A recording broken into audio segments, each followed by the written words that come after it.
Good morning. For those of you who are logging on, we are just going to give it a few moments to let people join, and then we will get started shortly. Thank you.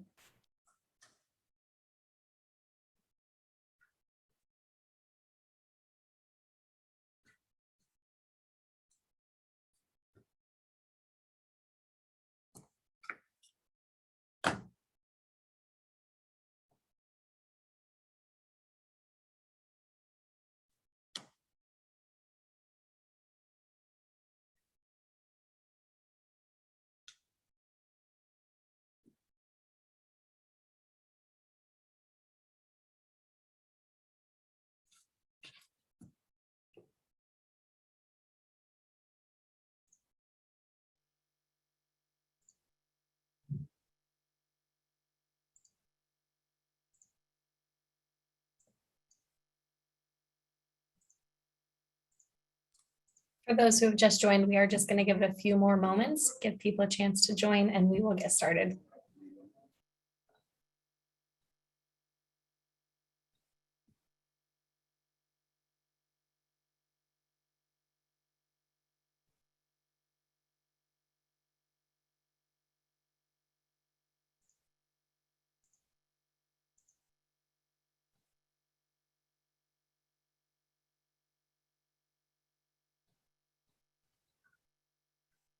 Megan, one thing, I'm just trying to,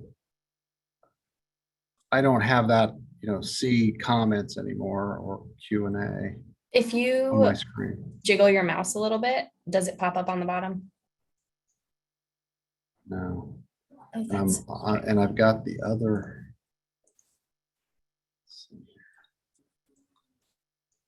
The other.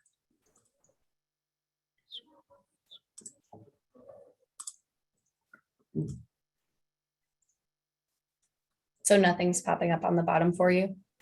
No. Oh, wait a minute, let me. Yep, now I think I have it. Okay, perfect. Okay, it is 1 minute till 12. We'll probably wait until about 2 or 3 after just to give people a chance to join, and then we'll kick off.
Okay, thank you everybody for joining today from the Ohio Chamber of Commerce. We appreciate you taking the time to be here.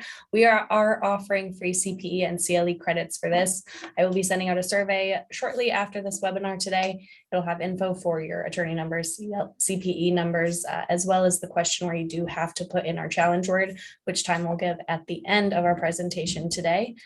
We're going to ask that you put questions in the Q&A chat box today. and Tom will get to them either as they come up if they're relevant or answer them at the end. If he doesn't have time, we can have him answer some after the fact, and I can send those out with the presentation later. And on that note, Tom, I am going to pass it over to you if you're ready to get started. Great, Megan. Thank you very much and welcome everybody. We've got a bit of a what I call mixed audience in the sense of we've got some tax professionals. We also have some non-tax professionals, attorneys and CPAs, of course, trying to get this free CLE and CPE. And we also have some government tax officials on board. And of course, they're just trying to keep an eye on me and what I'm trying to say here and what all of us say, I think. This really is a nice benefit from the Ohio Chamber of Commerce, and I appreciate the opportunity to speak to you all.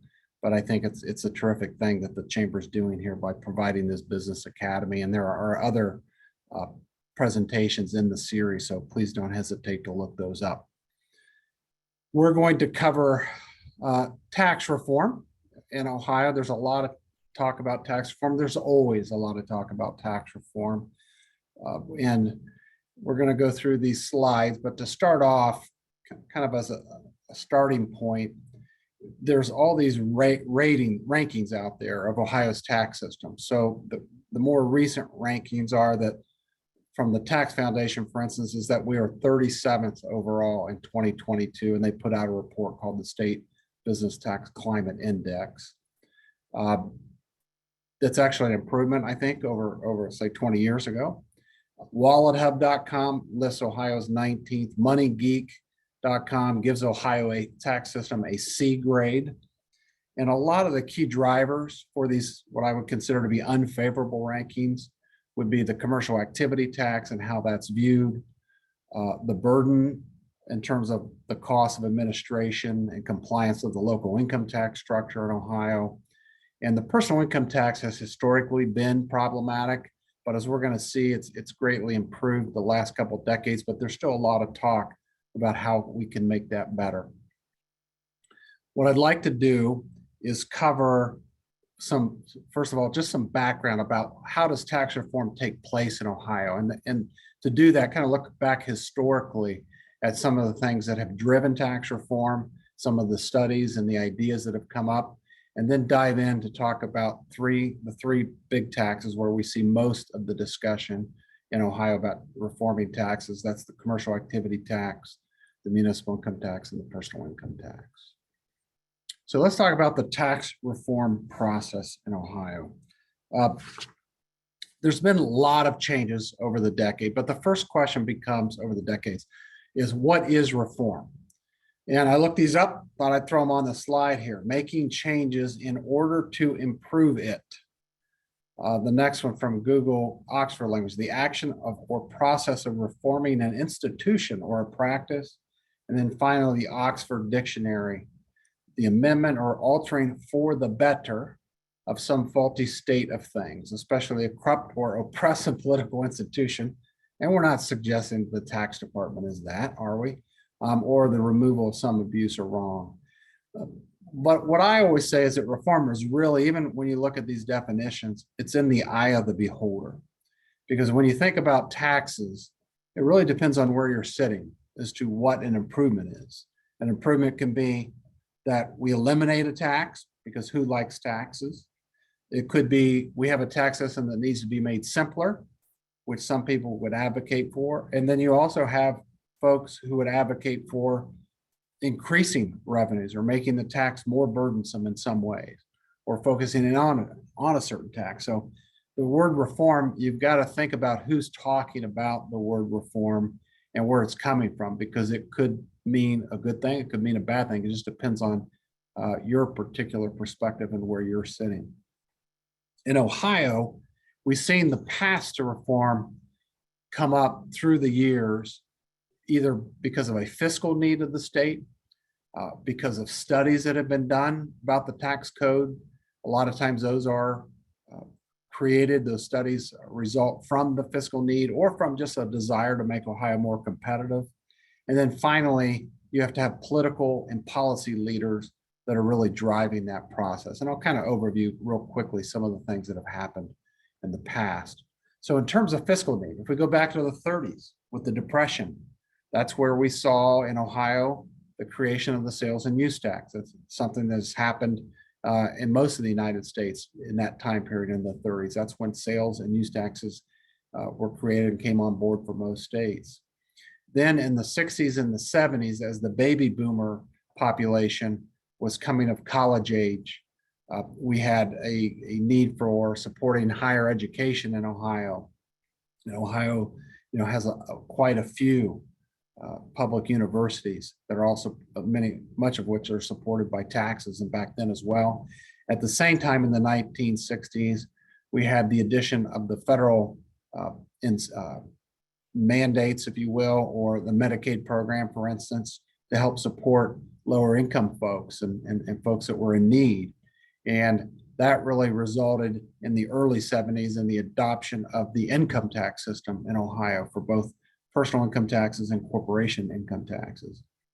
In the 1990s, we saw challenges to Ohio school funding, and whether there was a big case, the DeRolf case, which went through 3 or 4 iterations at the Ohio Supreme Court as to whether or not the system was constitutional and whether it sufficiently funded schools. In an effort to resolve those and address those issues, in the 90s and the early 2000s, there was an expansion of taxes, especially in the 90s, to help support school funding in a better way. We'll see how some of that played out. And then throughout the years and decades, there have been a number of studies, and I highlight really 4. These are the most prominent ones that we can remember, at least that were in my lifetime, so I'm trying to limit it to that. In 1967, we had an Ohio Tax Study Commission Joint Committee. In 1982, 1995 was a Blue Ribbon Committee. And then in 2003 was the Committee to Study State and Local Taxes.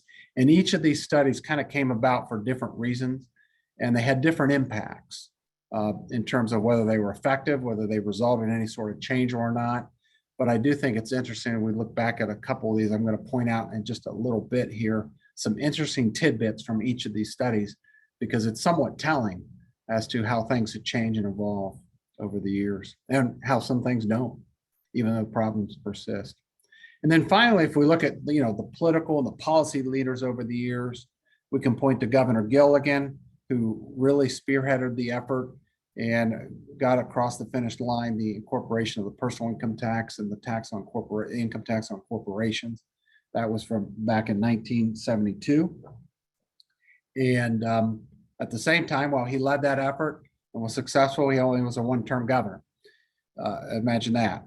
And then in the early 2000s, 2005, Governor Taft and the Ohio Business Roundtable, they instituted a tax reform effort, which resulted in elimination of some major taxes as well as some new taxes. And we'll talk about those. And then Governor Kasich and the Ohio Society of CPAs in the 2010s, I call it, there were efforts for further state income tax reductions, as well as some major efforts for municipal income tax uniformity in Ohio. If we look back at some of these studies that took place, looking back at the 1967 Ohio Tax Study Commission, think about this, man. This was 55 years ago. So 55 years ago, and they point out back then that the tax on inventories is especially inequitable, and they advise the policymakers at the time, if in the future there are opportunities for further reductions, we ought to reduce the tangible personal property tax in the future as other revenues kind of increase. And so maybe 45 years later, that was fully experienced by the year 2008. That was really the last year in which we had a personal property tax in Ohio on tangible personal property. Also, back in 67, that we had in Ohio a corporation franchise tax based on net worth since the early teens, 19 teens. And then there was this recommendation that instead, let's adopt a corporate net income tax. So base it on income rather than net worth. Now, in 1972, the income tax was added for corporations, but it was an either or calculation. You'll remember whether it was a net worth, the higher of the net worth tax or the income tax. And then in that same time period, it was 55 years, it got enacted and it got repealed. So it got repealed back by in 2009. What I really find entertaining to me is this comment by the study on municipal income taxes, and I do want to read this. It says local income taxes have posed problems that are likely to become increasingly troublesome in view of the increase in the number of communities employing the tax. Administration of such taxes at the local level tends to be costly and inefficient. Now, remember that in 1967, there were only about 100 municipalities in Ohio that imposed an income tax. And so this commission was somewhat prescient in the idea of saying, look, this is a problem. We ought to be addressing this because this is going to grow and grow and grow. In fact, it's grown 6 times that number in the following 55 years. Some of the things that they specifically recommend is that we have taxes that were based on a uniform basis, either over like a county level. So it applies on a county basis as opposed to a city by city basis, or that the state impose a tax at the state level rather than each city having their own particular tax, and then you return the revenue to the cities. And then it suggests at a minimum that the state might take over the administration of locally enacted income tax under uniform statutory provisions, and also guarantee reciprocity between neighboring local jurisdictions. Now, we will talk about that. That has eventually happened, but that just happened a couple years ago. And it's an option. It's not a mandatory thing. So I just think it's interesting how 55 years, they were looking ahead and they saw a problem, and it's a problem we're going to talk about today. In 1982, there was a joint committee to study taxes. Some of the neat things that kind of came out of that, if we look at it, is the suggestion that the tangible personal property tax should be repealed. That was ultimately resolved in 2007, so many decades later. And that the intangible property tax that existed at the time should also be repealed. Again, that happened about 15 years later in 1997. I do think it's, if we look at what's going on around us today with energy issues and alternative energy, there was a recommendation in 1982 to repeal the personal income tax and corporate franchise tax credits for expenditures on solar, wind, and hypothermal energy devices. So, they were trying to encourage these things back in 1980s and 1970s. And some folks are saying we ought to get rid of that. On the sales tax side, this particular committee suggested broadening the sales tax to include additional services, including recreational entertainment services. That recommendation was substantially adopted 11 years later. And then more were adopted in 2002. They tried to even add more in 2013 and 2015, and then and most recently 2021, one of those big ones, the employment services tax, was repealed, and that had existed since 1993. So kind of goes up and down, and it's something that's always out there. The Blue Ribbon study was in 1990s, issued in 95. They suggest eliminate the network tax. Elimination of the whole corporate franchise tax was achieved in 2009. They suggested eliminate the tangible property tax. That was achieved again in 2009. And sales tax, add professional services. That was attempted in 13 and 15 under the Kasich administration, but that did not come to fruition.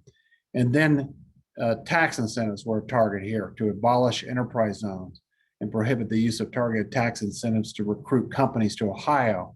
I think that's kind of an interesting tidbit, considering in the last year we've used those incentives to attract one of the largest economic development projects in the United States of America to Ohio, with Intel coming to Ohio.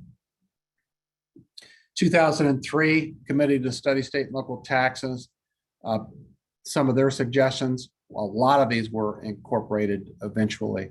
Create a uniform tax base for the net profits tax, create a uniform withholding base, provide appeals to the Ohio Board of Tax Appeals in the Supreme Court in order to have a statewide application of a decision, create uniform NOL treatment. That was achieved in 2016. The others were achieved back in 2003. Provide centralized web-based filing. Again, that was achieved back in, it was legal. It was put into law in 2003 to be put in effect by 2005 and 2007. And if we keep going real quick, property tax, eliminate the TPP, the tangible personal property tax, and replace it with a broad-based low rate tax. That was a big one. And we're going to see how that actually came to fruition. Also eliminate the dealers and intangibles and lower the personal income tax rates. And again, that's achieved, and that's kind of an ongoing effort right now in Ohio. But the big reform that's impacting the current system is the reform that happened in 2005. And a lot of those things are still in place and creates the basis for further discussions about how to reform Ohio. How those changes came about, the Ohio Business Roundtable had what they called an Ohio Grows reform effort. This followed the 2003 study committee right afterwards. It started in 2004. They retained Ernst & Young and a former tax commissioner to help them in their process. Ernst & Young developed some econometric models to say, you know, what is the economic impact of the tax changes that are being proposed in terms of new job creation, new capital investment in Ohio, those types of things. So they really developed an economic plan. And then what the roundtable did was share this with the Taft administration and legislative leadership in late 2004. And then Governor Taft in February of 2005 used that as a basis to propose this major tax reform package in his 2006-07 budget proposal. Again, it was substantially based on the OBRT proposal, but what the Taft administration did was also, because it was mainly just a business plan that came out of the OBRT, they added a 20% across the board personal income tax cut as well to the plan. And a lot of that, you know, that's a good political move. It also helped gain support for the overall plan in the General Assembly. What the plan did was phase out the personal property tax. That is something that, frankly, I never thought I would live to see, but we did. And basically, it was phased out over a 3-year period, 06 through 08. And the corporation franchise tax was also phased out over a 5-year period. And then a new tax, the commercial activity tax, was phased in over that same 5-year period. And you'll remember the 2003 study had recommended eliminate the tangible property tax and replace it with a broad-based low-rate tax. That's the CAT, basically. It had the income tax cut. There were other increases and decreases, but it was a net decrease of $2.1 billion projected by fiscal year 2010. And you can kind of see these numbers here in this chart. There were $2.1 billion cuts. The PIT cut, the personal income tax cut, was $2.3 billion. So effectively and essentially, the business tax cuts of eliminating the tangible property tax and the corporation franchise tax were really covered. Those revenue losses were covered by other tax increases. You can see sales and use tax, the new commercial activity tax, elimination of the commercial rollback for commercial property and the real property system, and some other changes. So let's talk about commercial activity tax. I'm going to apologize up front because we're going to go into some basics here for a lot of the people on the call, but there are a lot of folks who are non-tax folks. So I think it's good just to provide some background and justify why we're getting actual legal training credits. So we'll talk about some laws. The new tax, and it's called the CAT, not the CAT tax, by the way, because otherwise it'd be the commercial activity tax. So it's the CAT. And it's a brand new chapter in the revised code 5751, have all the provisions related to it. And it became in effect on July 1st of 2005. It's a tax for the privilege of doing business in Ohio, and it's measured by gross receipts. Again, it was designed to be that broad-based tax, low rate tax that would not be impacted by massive fluctuations in the economy. Remember in the early 2000s, we had a downturn in the economy with the 9/11 events.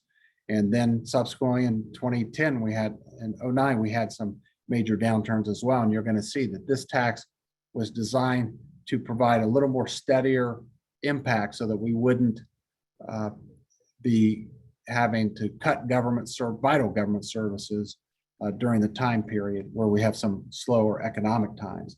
At the same time, in times of huge growth, we don't see a huge growth in the CAT either.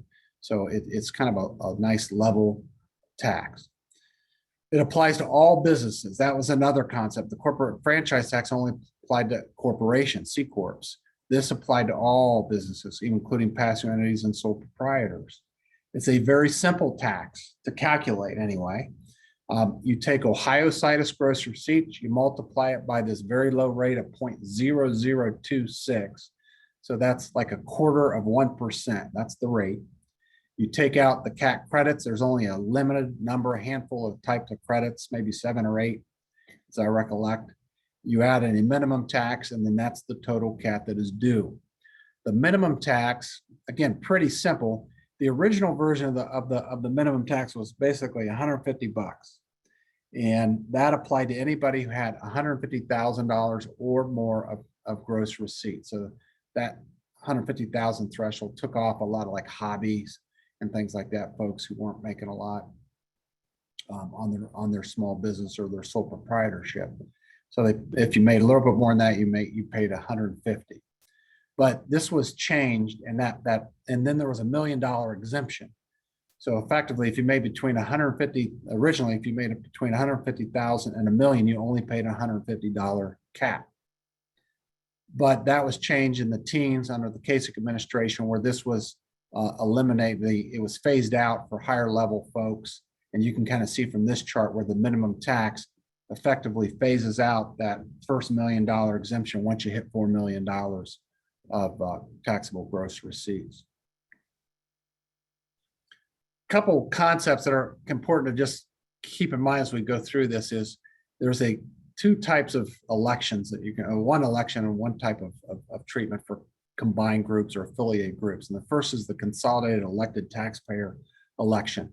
And when you look at that, it says that if you've got a group of entities and they have a lot of intercompany transactions, you can choose to treat them as one single taxpayer. And if you make this election, you can exclude intercompany or any inter-affiliate gross receipts, so you pay less tax. So a vertically integrated business can benefit by making this election. The disadvantage of this at the time was you had to waive your constitutional nexus protections for your other related entities. And so you really had to think hard about whether you wanted to do that, because there were substantial nexus protections available when this tax was created. If you did not make that election and you still had an affiliated group, you still had to file then as a combined taxpayer if 50% or more of the ownership was owned directly or controlled directly or indirectly by a single taxpayer, a single person is really the right word. Taxable gross receipts was basically any amount, the total amount realized by a person that contributes to the production of gross income. Remember, gross income is a federal tax concept under Code Section 61 of the person, and then those gross receipts are cited to Ohio. That's what taxable gross receipts are. The unique thing about this is it's not an income tax because you get no deduction for cost of goods sold or other expenses.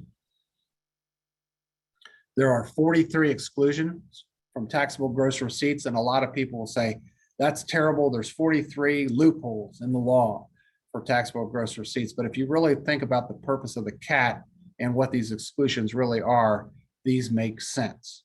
Wages are excluded. Wages are subject to tax under the personal income tax. Dividends are excluded. Interest is a tool that businesses use to make capital investments. And remember, we've got rid of the tangible personal property and the corporate franchise tax to eliminate burdens on investments in the state of Ohio. Bad debts, returns and allowances, cash discounts, some of those things. If you did a stock sale of your own stock, a 351 capitalization, those are not considered to be gross receipts because it's not really an accretion of wealth or gross income. Also, though, Ohio at the time adopted a very unique thing called the Bright Line Presence Test that basically said that if you had at least $500,000 of taxable gross receipts in Ohio, you were subjected to the tax. That was aggressive at the time because the case law would have said that that's not really enough to just have a level of $500,000 of taxable gross receipts to subject someone to tax. But it interplayed well with that consolidated elected taxpayer election. As a result of adopting that particular test, there were a lot of constitutional challenges. In Ohio, the Supreme Court in 2016 addressed it and said, yes, that $500,000 threshold is enough. You do not need a physical presence. And the US Supreme Court in the Wayfair case basically supported that in 2018 when it held that sales tax collection responsibilities could also be imposed on taxpayers, even though they did not have a physical presence. And that really overturned decades of case law. This kind of shows real quickly the trend of the CAT receipts over the years. You can see it's a pretty steady, and it just kind of continues to go up. I start with 2010 because that's the first year it was fully phased in from a fiscal year standpoint. You also see how some of the monies were actually originally, when the CAT was enacted beginning in 2007, all the revenues went to local government, either to schools or to other local government entities to replace the tangible personal property tax. But over the years, as you can see, as this red line from 2011 onward went up because the state took that money from the schools and from the local governments. Some people would say they stole it, but there's still some that goes to local governments, but clearly not enough to replace what was taken away with the tangible personal property tax. So there is an effort in Ohio to repeal the CAT. There's House Bill 234 that was sponsored by Reardon McClain, Representative Reardon McClain, and Representative Jennifer Gross. I don't know if the McClain name is familiar to you all, but the Department of Taxation's tax commissioner is a fellow named Jeff McClain, who's also a former state rep and the father of Reardon. So in fact, I asked the commissioner one day, I said, does this make for interesting conversations when your son is trying to get rid of one of your big taxes? And he said, Tom, there's a lot of other conversations that he has with him. So this is just one of them. But the point is we've got this bill. They have had testimony on the bill. They've had interested parties and proponents come in and testify. What the bill would do is phase the CAT out over 5 years, beginning this year with 80%. Obviously, this bill was introduced last year, so since it hasn't been enacted, that timing probably has to be tweaked, but it would completely phase the CAT out by 2026. So wow, that's a terrific thing. What's the holdup? Why? I guess, first of all, why do we want to get rid of the CAT? And as an example, one reason, the Tax Foundation has issued their report that I mentioned early in this presentation. And they came in and they testified as well. And they're saying, look, Ohio is one of only a few states that have a gross receipts in the country. They point out that these taxes are uniquely uncompetitive and they discourage investment in the state, and they drive inefficient business decisions. I'm not really sure that that's all completely accurate, but this is what they're saying. And they point out that while these were once common, they've now largely been repealed. And that's accurate. That is accurate. Clearly, there have been gross receipts taxes that have been repealed, even since the adoption of the CAT. But there's also a lot of states, a couple of states, I shouldn't say a lot, who have adopted the CAT, a CAT type tax as well in the meantime, or who very seriously looked at it and continued to look at that as an option. Right now, this is a chart from that study, and you can see the 7 states that they point out that have one of these very large and significant gross receipts taxes. But if you look closely, what you really find interesting is, Ohio, when they testified, the foundation was asked the question of all the taxes in the country that all the states that have gross receipts taxes, which one's the best? And the answer was clearly Ohio. So if we look at this, they only have one rate.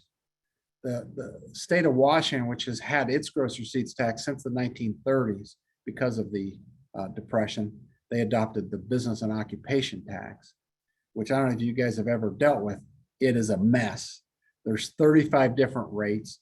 And those rates are driven whether based on what type of industry you're in. So if you've got a company that's in a bunch of different areas or different industries, they might be paying different rates on their gross receipts. It's a mess. But Ohio's got one. Oregon is the only other one. Oregon's is actually a new tax which was recently adopted and modeled after the CAT. But you also notice that the Oregon rate is twice of what the Ohio's CAT rate is. And by the way, Oregon also has an income tax on businesses as well. And Ohio does not. They got rid of the corporate income tax.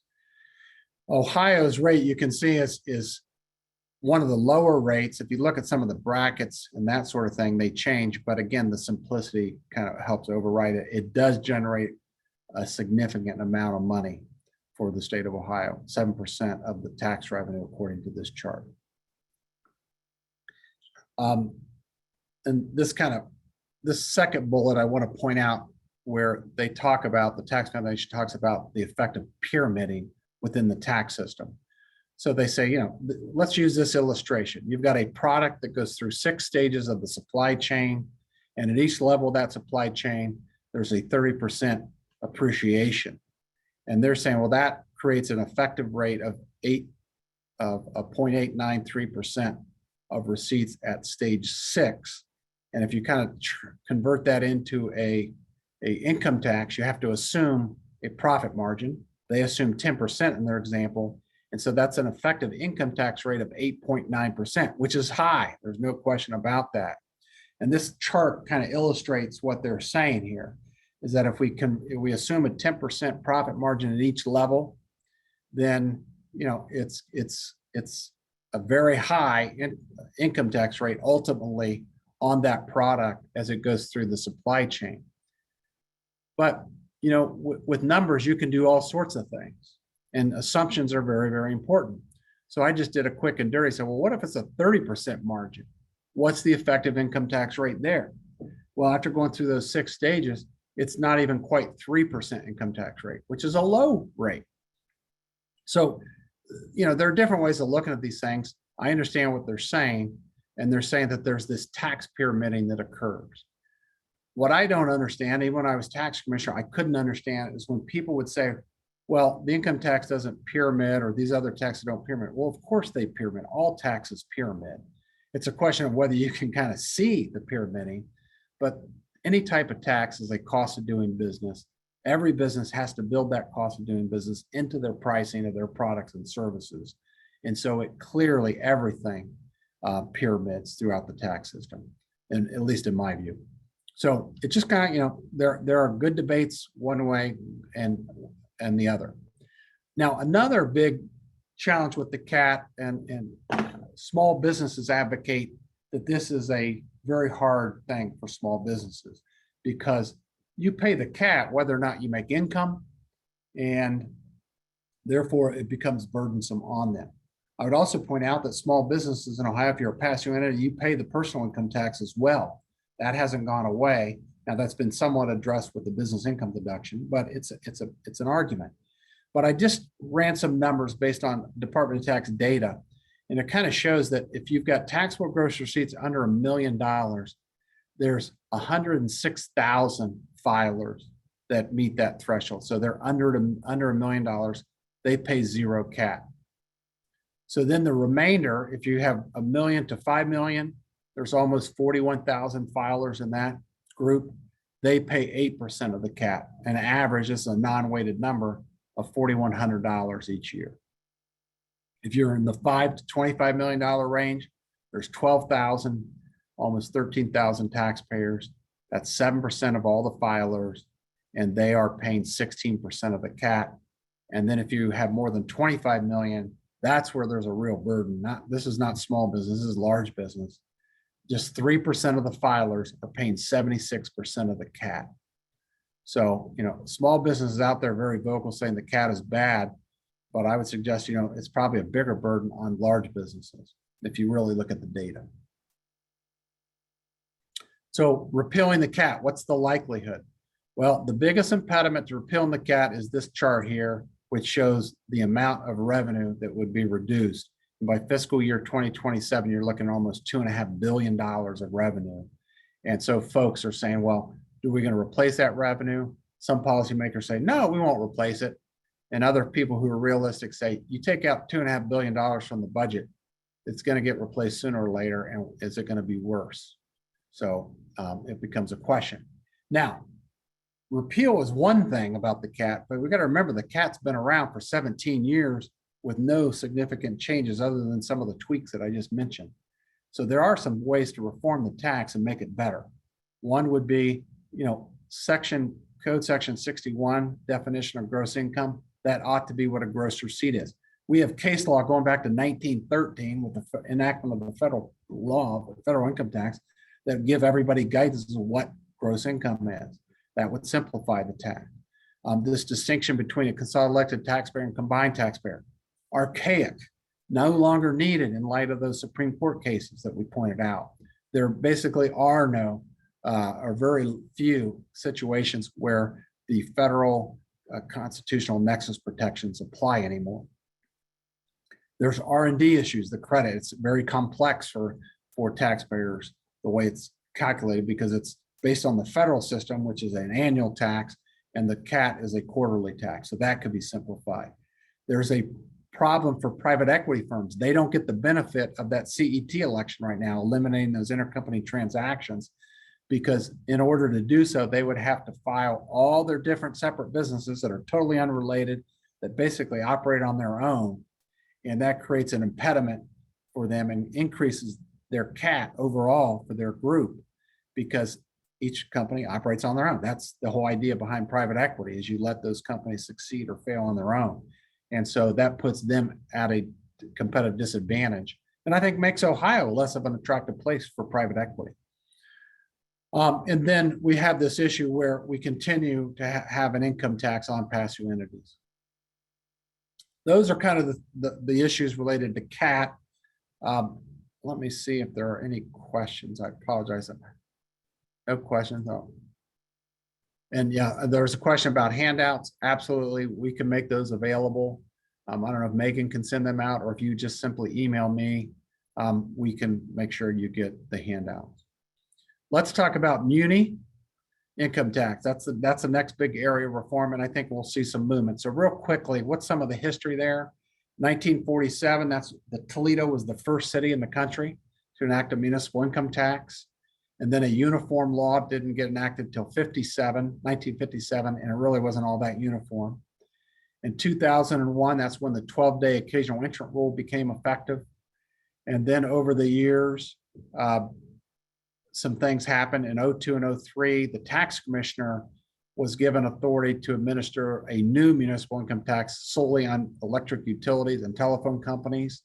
That was kind of what I consider, I was the commissioner at the time, I considered kind of a beachhead for an improvement to the system, because centralizing the collection and administration of the tax made a lot of sense.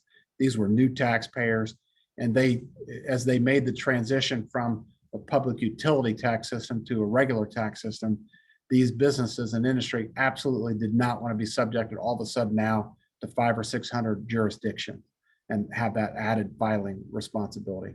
So the General Assembly created these single taxes administered by the state. In 2005, the net profits you could file online with the Ohio Business Gateway. It still was not centrally administered though. And then you could also do withholding on Ohio Business Gateway in 2007. And then with House Bill 5, that was a multi-year effort to adopt uniformity provisions. There were a lot of those provisions that became effective in 2016. And then in 2018, the Kasich administration led an effort to permit taxpayers to elect to file and have administered the net profits tax by the Department of Taxation, which is huge, I think, for companies. And there were some constitutional challenges to that, but those have been resolved. And we'll talk about those. But when we look at the municipal tax system, the primary complexities of the system are the net profits tax and the requirement for employers to withhold on employees that are performing services. Now, with remote work coming online dramatically, the burden for a lot more taxpayers has all of a sudden become higher, right? With the pandemic, we got more folks working from home. Another complexity is the idea that the General Assembly doesn't have the ability to fix the municipal income tax system. And the reason this what I consider to be a fallacy exists is there's in the mind of some legislators and certainly in the minds of many cities is that there's a home rule provision in the Ohio Constitution that prevents the General Assembly from fixing, reforming, or even eliminating the municipal income tax in Ohio. And if we look at those two provisions, we've got first Article 18, Section 3. This is the home rule provision. It says that municipalities shall have authority to exercise all powers of local self-government and to adopt and enforce within their limits such local police, sanitary, and other similar regulations as are not in conflict with general laws. From a common law standpoint, local police powers include the power to implement taxes. No question about that. So that's the home rule provision of the Constitution. However, also in Article 18, if we keep reading the Constitution, there's Section 13. And what Section 13 provides is that laws may be passed to limit the power of municipalities to levy taxes and incur debts for local purposes, and may require reports from munis as to their financial conditions, blah, blah, blah. The whole point is the first sentence of the first phrase, laws may be passed to limit the power of municipalities to levy taxes. That is something that has to interact and be read together with the home rule provision.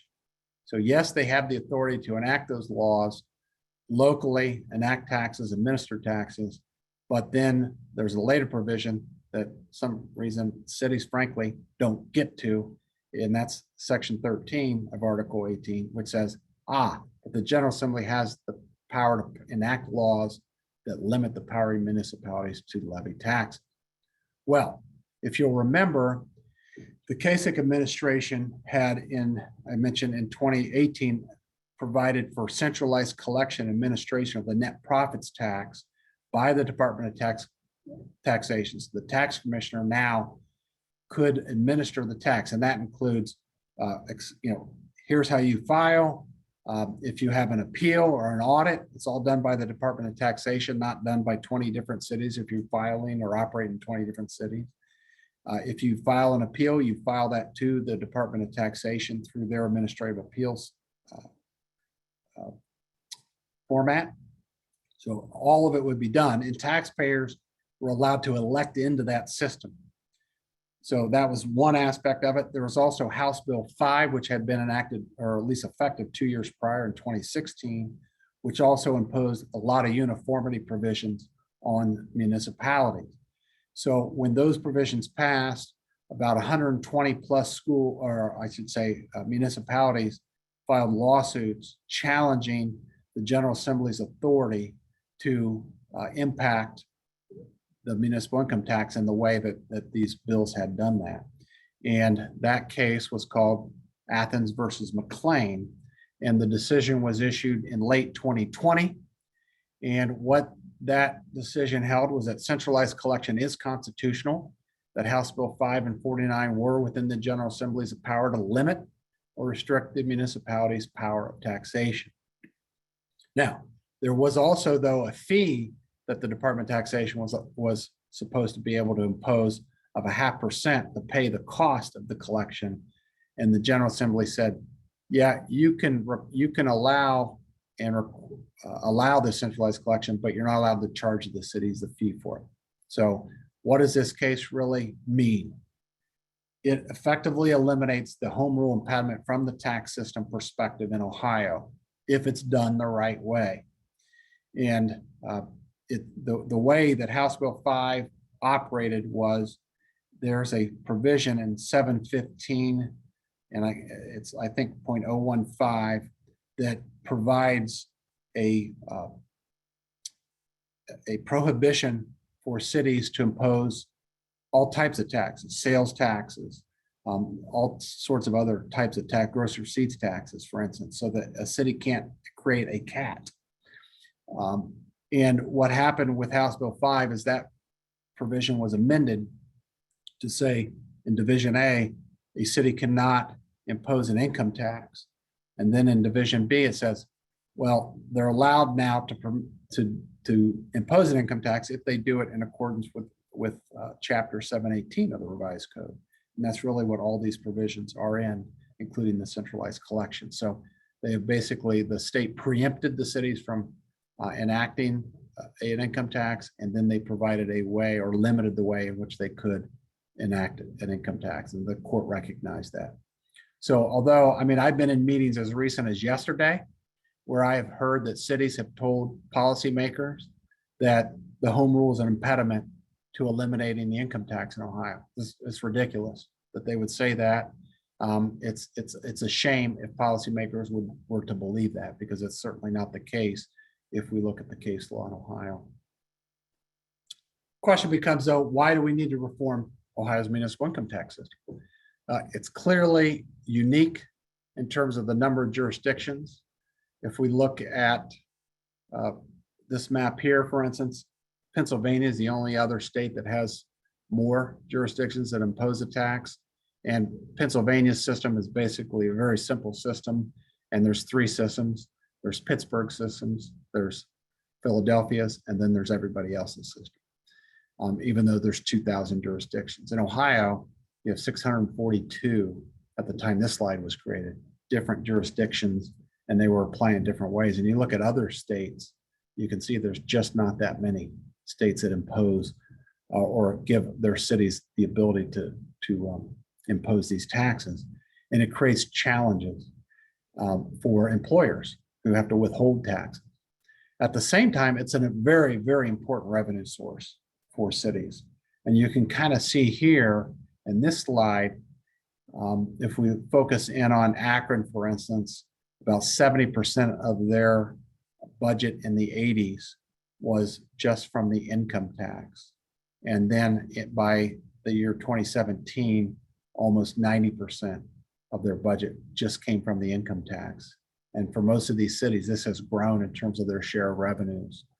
Some of the cities are more challenged in their ability to generate revenues, but it's, as you can see, when we're looking at 70 to 90% of revenues from income taxes, if it goes away, there's going to be a problem.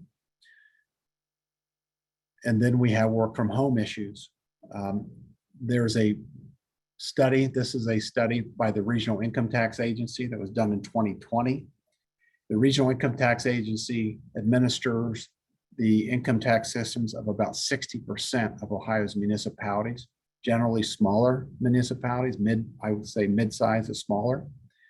And you can see from this study that there was a concern that there could be up to a 30% shift in, then we're just talking Rita's municipalities, which would be about $105 million among the cities. So a revenue loss for Rita cities, potentially.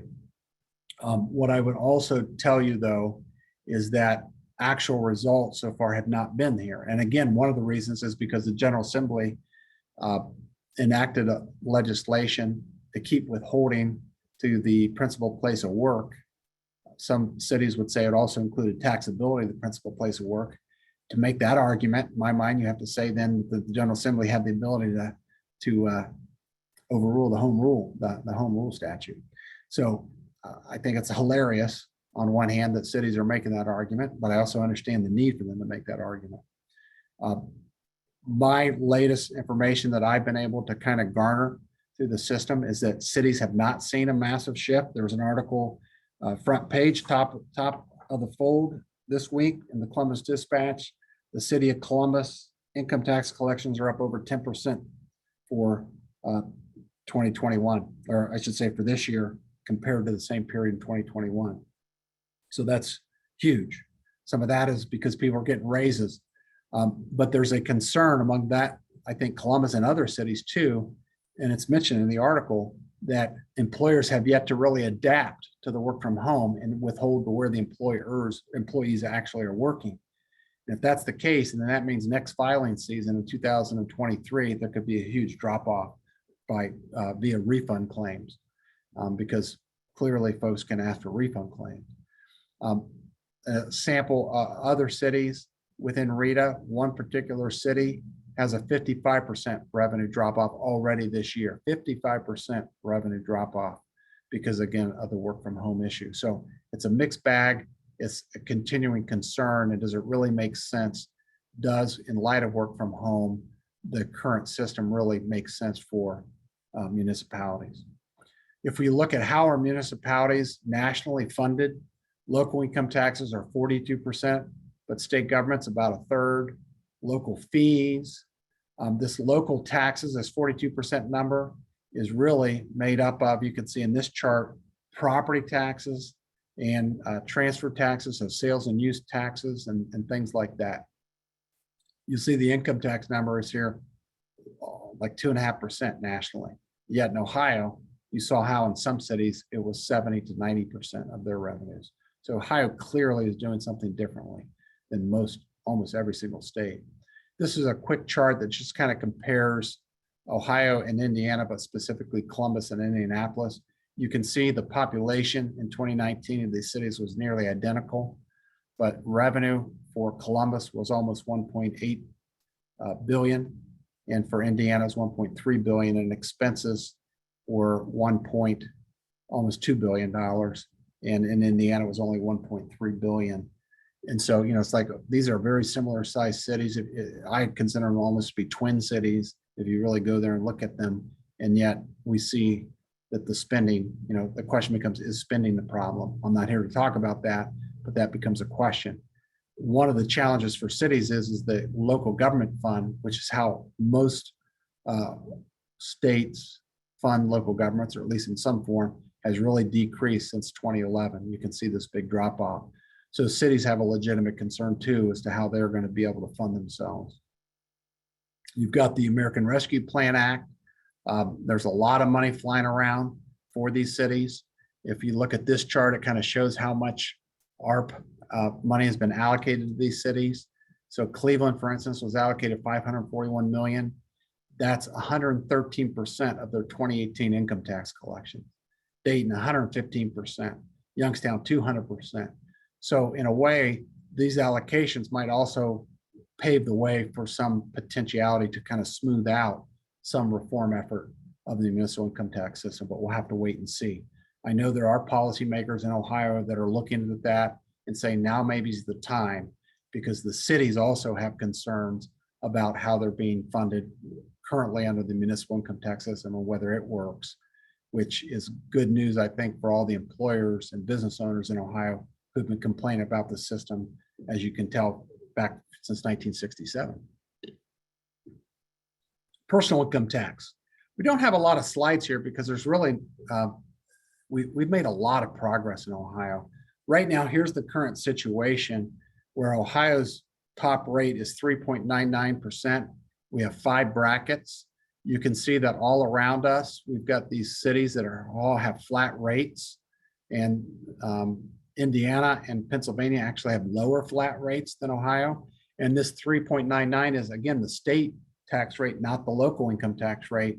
Once you add the local income tax rate, the muni rate, then we're the highest as a general concept. But I would also tell you that when I was tax commissioner, this number was 7.5%, this almost 4%, and we had 9 brackets. So Ohio has really made significant progress since the 2005 tax reform. This chart shows how the rate has decreased since 2004, which is when we had the high 7.5% rate. Also, you can see how in 2016, the business income tax on business income is a flat rate in Ohio, 3%. The number of brackets here, this kind of shows the decrease in the number of brackets. Other considerations are, what's the impact on people wanting to leave Ohio? Ohio's got a pretty simple system for encouraging people to not be residents and therefore avoid Ohio's income tax. I will tell you, as a lawyer who has advised and continues to advise some people about this law, it's just not as big of a deal as it used to be 5-10 years ago because the rate's so much lower. We've got these other income taxes in Ohio, which really impact the actual income tax rate in Ohio, but you also have the amount of money that's being generated is tremendous, $10 billion That's about 40% of the budget. And this shows how much income tax generates. The two big taxes in Ohio, sales and use, and the individual income tax. The CAT's just 6%. In conclusion, before we do that, see if we got any questions. We have no questions. Really, nobody has any questions. Are you awake out there? I have to give you guys a password in order to make sure you get your CLEs and CPEs. But before I do that, I'm supposed to finish the presentation, so I'll go ahead and do that. Let me go back to the slides. Just bear with me a moment. Oh, there we go. So just some big picture conclusions, because we've got 3 more minutes. Commercial activity tax. There are members of the General Assembly that are serious about addressing and perhaps eliminating the tax. There's no question about it, but it's only 6% of the budget, but it's 6% is a big number. And there's concern in the business community. A number of business associations have come out and said, hey, we should be keeping the cap, because if it goes away, we're afraid of what will come next.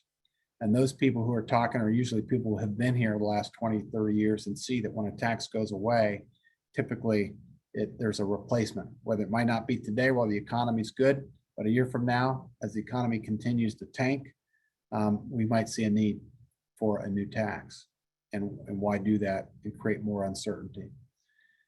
I do think that there's a good possibility as well, though, that the CAT be fixed, if you will, not neutered, fixed.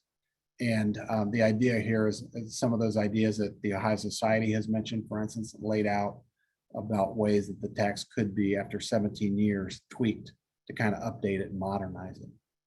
On the municipal income tax side, for decades, businesses have been concerned about the municipal income tax, but for decades, cities have been relying on the municipal income tax, and it's been a growing source of revenue for them, and it continues to be a very significant source of revenue.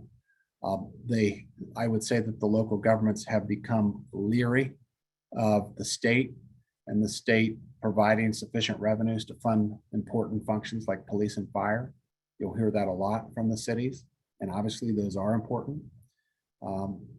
Fighting crime is important, keeping people safe is important.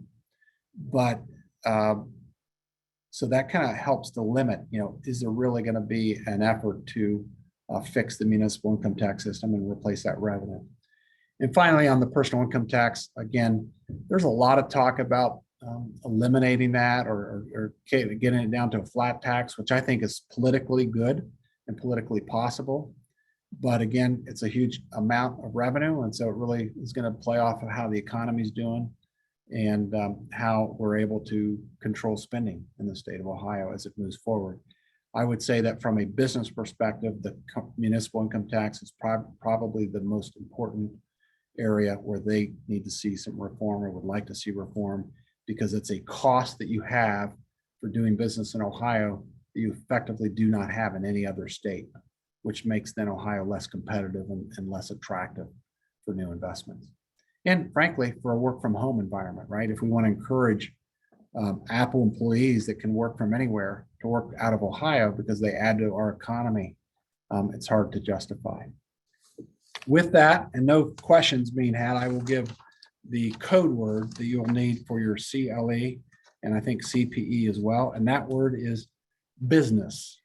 I thought it was appropriate, since this is sponsored by the Ohio Chamber of Commerce, that business is the code word.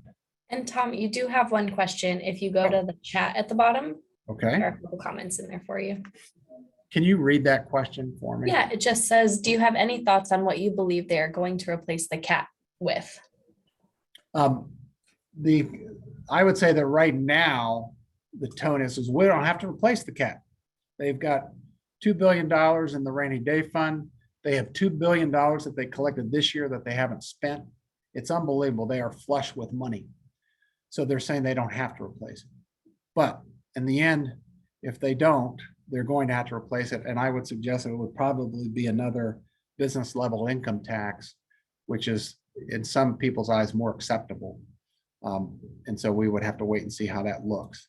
I will tell you, when I started being tax commissioner in 1999, we had so much money that we were able to save money and add it to the rainy day fund. We were able to spend more, and we were able to give money back to taxpayers. It was incredible. 3 years later, we were dying for money because the economy just turned around.